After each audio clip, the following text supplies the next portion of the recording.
50 years on, as 2026 approaches, a film stands not just as a cinematic masterpiece but as a blistering time capsule of 1970s New York and a foundational blueprint for modern psychological cinema.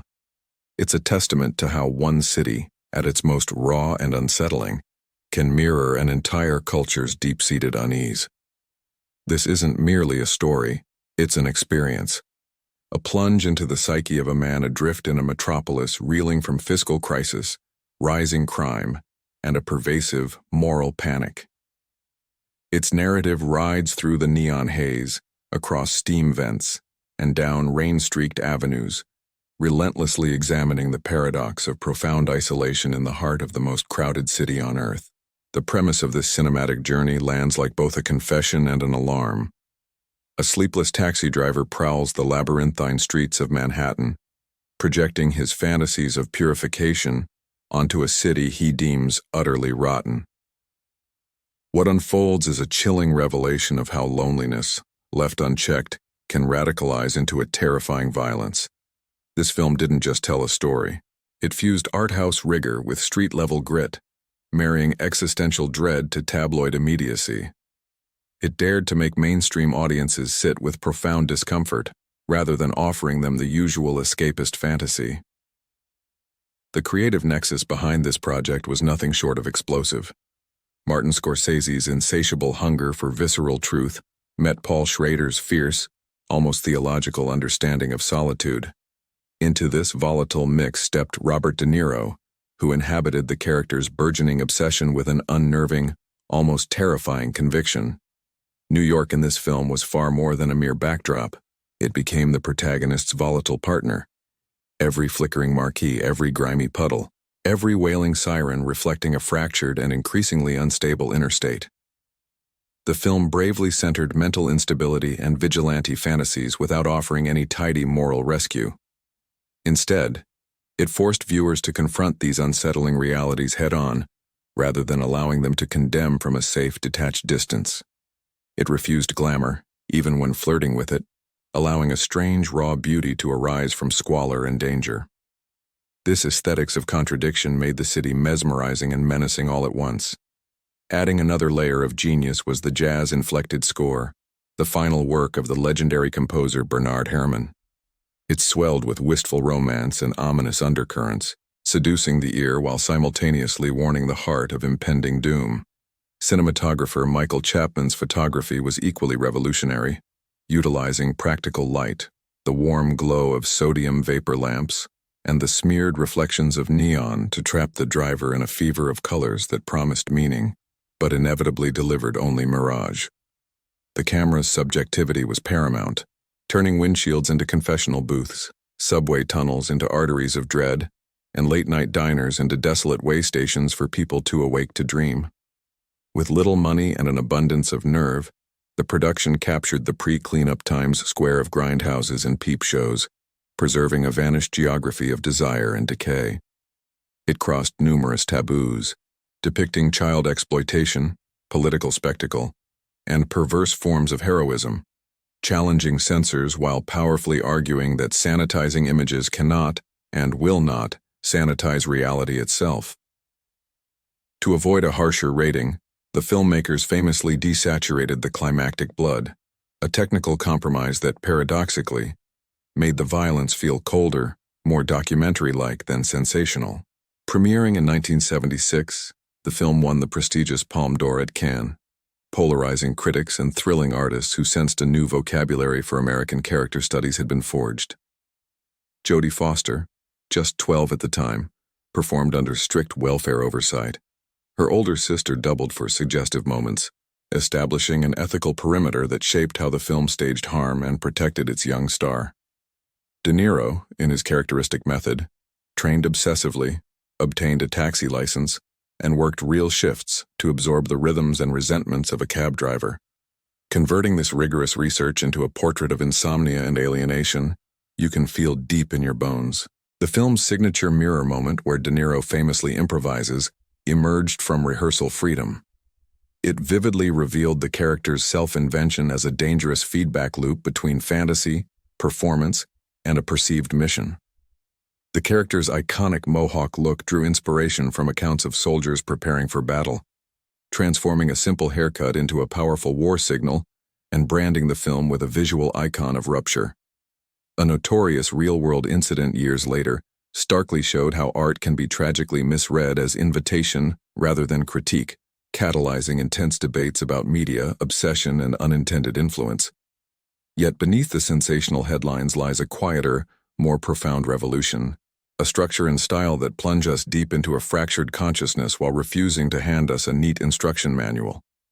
This anniversary invites a guided return to the film's subterranean wiring, how it thinks, how it feels, and why it still speaks so powerfully to anyone who has ever felt invisible in a crowded city.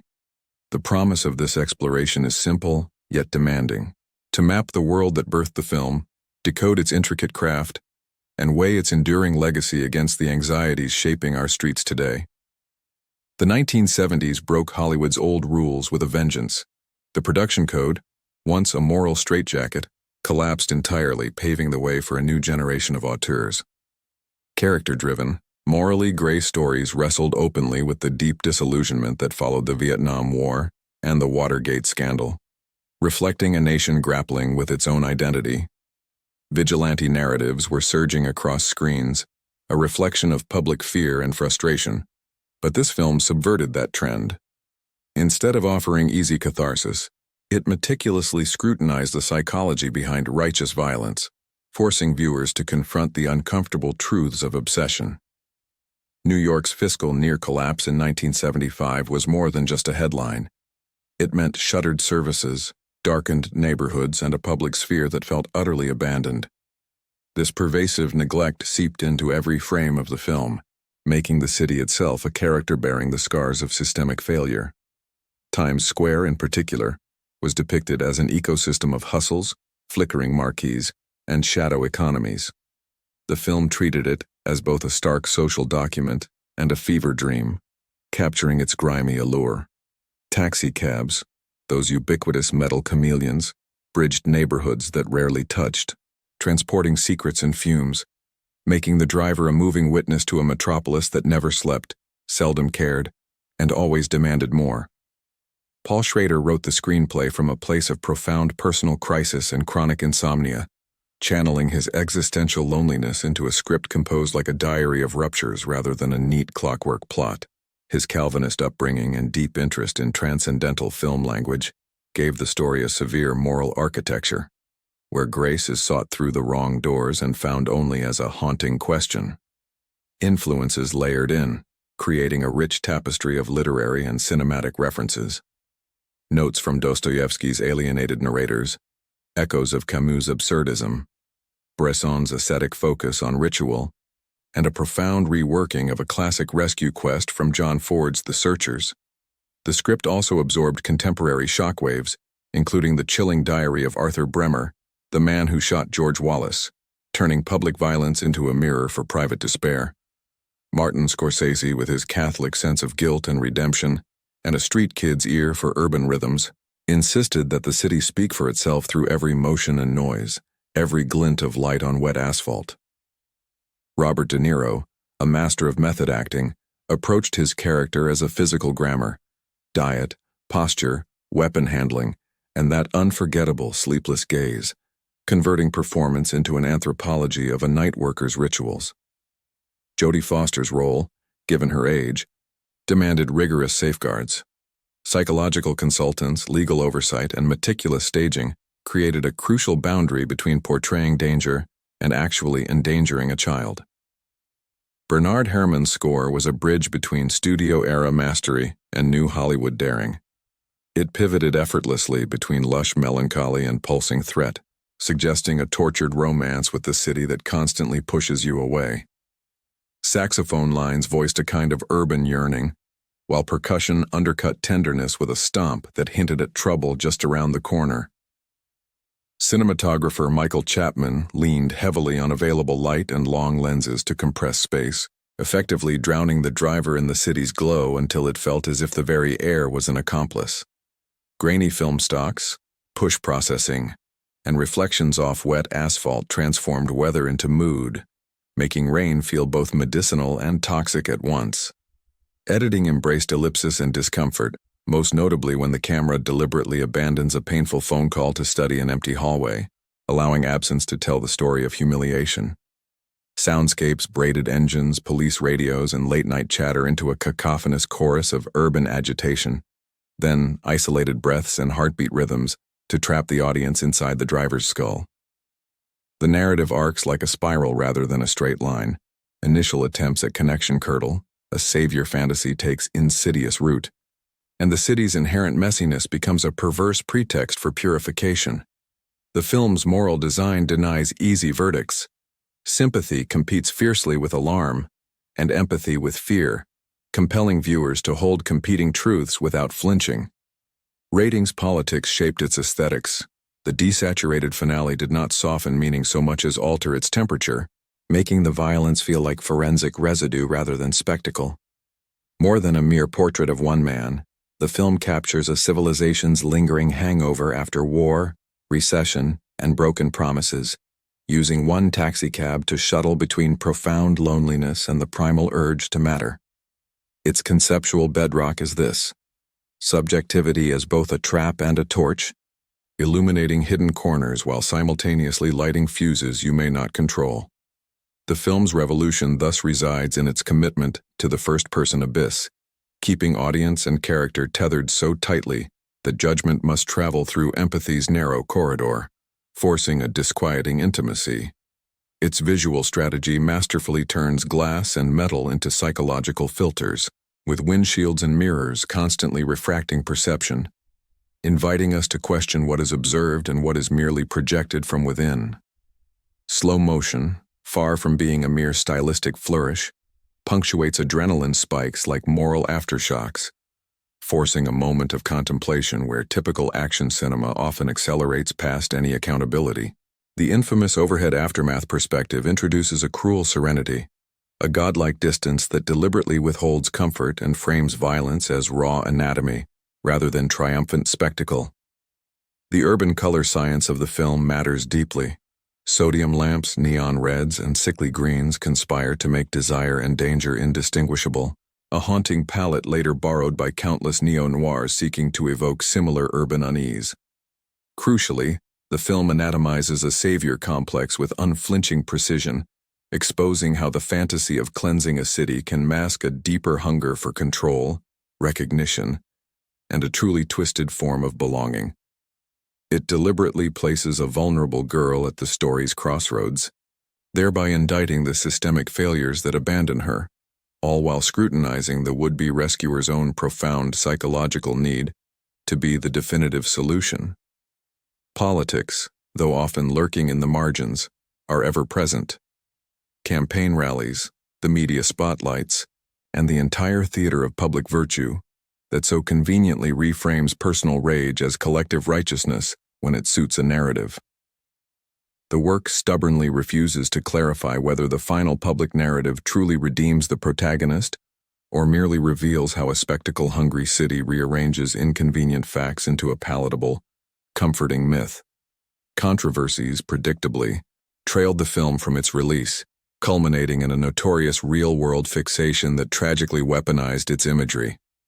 Culture was then forced to confront how art can be simultaneously a scapegoat, a catalyst, and an uncomfortable mirror all at once. Yet the production's rigorous safeguards for a child performer ironically became a model for stricter protocols industry-wide, a lasting legacy of care quietly folded into cinema's evolving ethical toolbox. The film's influence radiates across decades, shaping the very landscape of modern cinema. Psychological thrillers, character-driven anti-heroes, and neon-soaked city symphonies all trace a clear lineage back to this singular taxicab confession.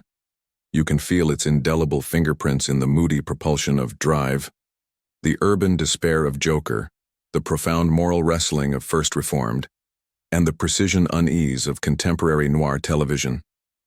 Bernard Herrmann's music, with its bittersweet brass and prowling rhythms, seeded a template for urban scores that managed to seduce while simultaneously warning, a potent paradox many composers continue to explore.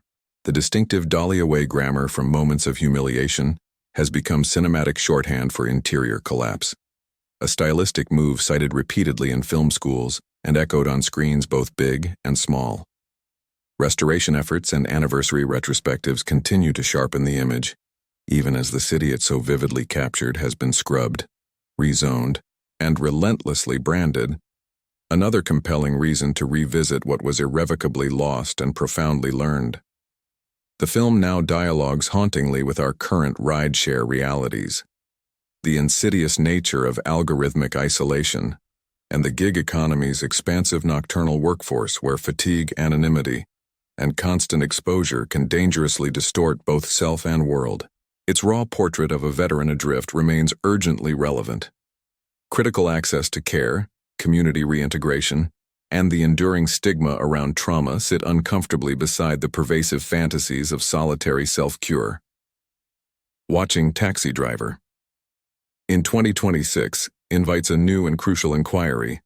When does self-reliance truly turn into dangerous solipsism? And when does moral certainty become merely a mask for unresolved, festering pain? For creators, the film stands as a masterclass, demonstrating the unparalleled power of strict point of view, ritualized behavior, and sensory design to build character from the outside in and the inside out. For viewers, an active and rewarding way to revisit it is to track three persistent threads: isolation, spectacle, and myth-making, and note how each tightens its grip as the city, relentless and indifferent, keeps moving. Consider deeply how the story critiques the very hunger it seems to satisfy, turning the fantasy of cleansing into a cautionary tale about the perils of projection and the manipulative politics of attention. The anniversary is not just ceremonial. It is an urgent invitation to test whether our cities have genuinely healed or simply polished their surfaces, and whether our screens are, in fact, more honest now than they were back then. The closing note is reflective rather than rigidly final. Return to the film, to Herrmann's haunted melodies and Chapman's nocturnal textures, and let its unsettling questions ride with you through the next sleepless night.